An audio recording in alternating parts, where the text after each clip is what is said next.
Hello guys, হাড়ির খবর চ্যানেলে তোমাদের সবাইকে ওয়েলকাম। আর আমি হলাম তোমাদের সেই হাড়ির কাকিমা, যে কিনা সবার খবর এনে তোমাদেরকে দিই। এর খবর ওকে, ওর খবর তাকে। আর এই পুজো এসে গেল, অথচ আমাকে কেউ একটা টাকা বোনাস দিল না। সেই দুঃখের কথাই তোমাদেরকে জানাবো।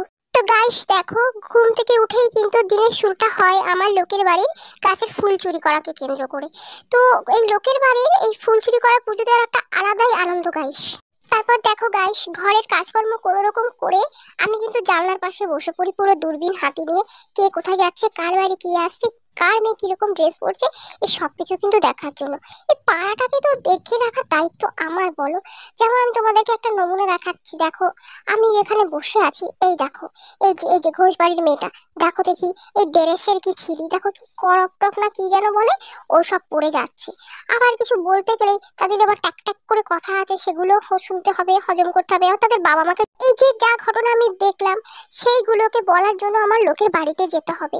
তো এখানে তো দেখো নিশ্চয়ই যেতে হবে, কারণ কি আমার পেটে খুব ব্যথা শুরু হয় গাইস, তোমাদের সাথে শেয়ার করার জন্য। তারপর দেখো, লোকে ঘুমালে এইভাবে দরজা থাকে, তার ঘরে ঢুকতে হবে, তার ঘুম ভাঙাতে হবে, গিয়ে তাকে পুরো পাড়ার ঘটনাগুলো পুরো মানে মনে করে রাখা তো একটা কাজ, বলে যে এত ছোট একটা মাথায় পুরো ব্যাপারটা আমি মনে রাখি।